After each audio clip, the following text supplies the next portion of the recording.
ओम नमः शिवाय। जय हो माता पार्वती की। आपको सोमवती अमावस्या की ढेर सारी शुभकामनाएं। सोमवती अमावस्या सोमवार के दिन पड़ने वाली अमावस्या होती है, जिसमें शिव की पूजा और माता पार्वती की पूजा की जाती है। इसकी अनेकों कहानियां हैं। एक साहूकार के 7 बेटे और 7 ही बहुओं के साथ एक बेटी भी थी। साहूकार के घर रोज एक जोगी आता, जिसे साहूकार की बहू भिक्षा देती। उस जोगी को जब साहूकार की बेटी भिक्षा देने आती तो वह उससे भिक्षा नहीं लेता और कहता, तेरे भाग्य में सुहाग की जगह दुहाग लिखा है। लड़की को उस जोगी की यह बात बहुत बुरी लगती और एक दिन वह अपनी माँ से रोते रोते जोगी की बात बताती है।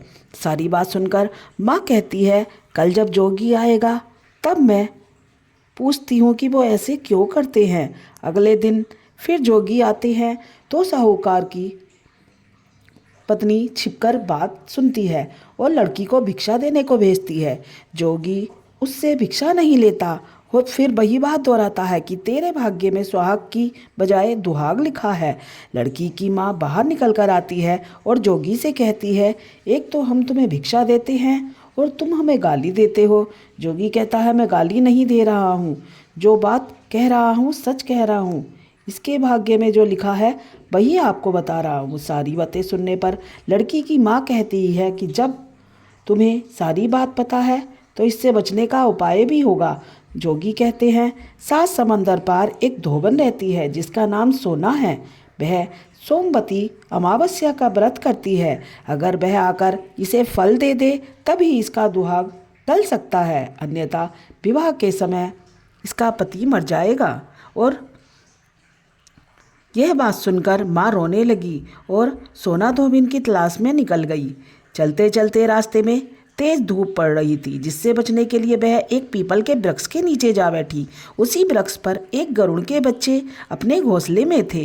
एक सांप आया और गरुड़ के बच्चों को खाने के लिए लपका, लेकिन साहूकारनी ने उस सांप को मारकर बच्चों की रक्षा की।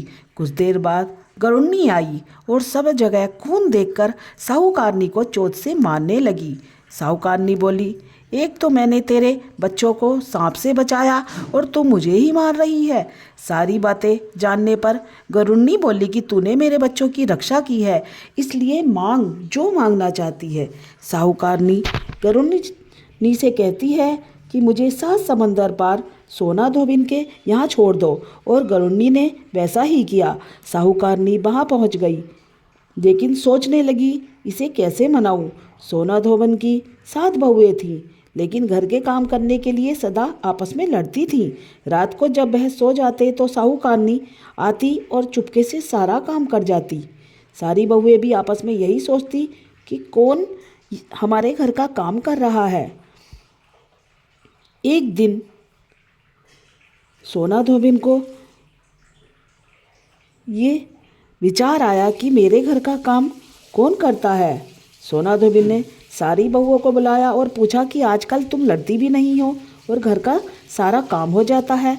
बहुएं सास से झूठ कहती और लड़ाई करने से क्या फ़ायदा, इसलिए हम मिलकर काम कर लेते हैं। सोना धोबिन को अपनी बहुओं की बात पर विश्वास नहीं होता।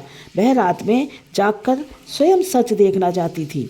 रात होने पर सोना धोबिन छिपकर बैठ जाती है कि देखूं कौन सी बहू काम करती है। रात हुई तो वह देखती है एक औरत चुपके से घर में घुस रही है और वह देखती है कि उसने घर में सारा काम निपटा दिया और जाने की तैयारी में है। जैसे ही साहूकारनी जाने लगती है तो सोना धोबिन उसे रोकती है और पूछती है, तुम कौन हो और क्या चाहती हो।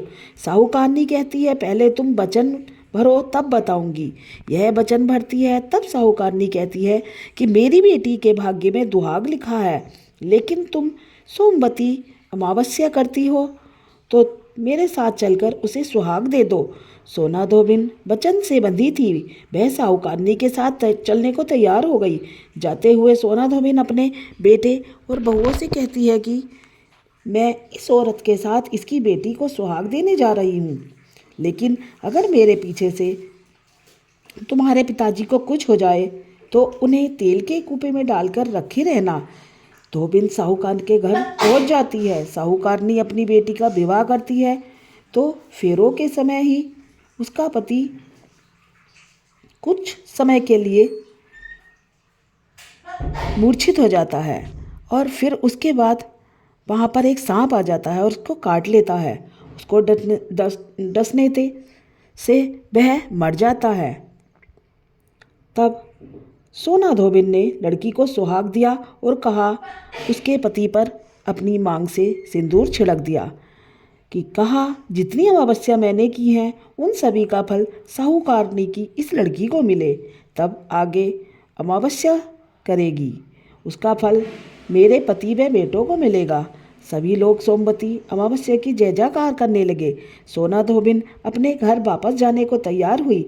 साहूकारनी ने कहा, तुमने मेरे जमाई को जीवन दान दिया है, इसलिए तुम जो चाहो मांग लो। सोना धोबिन बोली कि मुझे कुछ नहीं चाहिए। वह चली गई। रास्ते में चलते हुए फिर सोमवती अमावस्या आई। उसने पीपल के पेड़ के नीचे बैठकर कहानी कही, व्रत रखा और पीपल के पेड़ के 108 परिक्रमा की। पीपल के पेड़ की पूजा के बाद वह घर गई तो देखती है कि उसका पति मरा पड़ा है। जब रास्ते में सोमवती अमावस्या, उसने भी उसका फल अपने पति को दे दिया, जिसके प्रभाव से वह पुनः जीवित हो गया। सब कहने लगे कि तूने ऐसा क्या किया कि तू सबको ठीक कर देती है। तब उसने बताया कि मैं सोमवती अमावस की कहानी पढ़ती हूँ और व्रत रखती हूँ और पीपल के 108 परिक्रमा करती हूँ। सारी नगरी में ढिंढोरा पिटवा दिया गया कि हर कोई सोमवती अमावस्या करेगा, पूजा करेगा, व्रत रखेगा, कहानी कहेगा और पीपल के वृक्ष की 108 बार परिक्रमा करेगा। सोमवती अमावस्या जैसे आपने साहूकार की बेटी का सुहाग दिया, वैसे ही सबको देना। जय माँ पार्वती, जय शिव शंकर।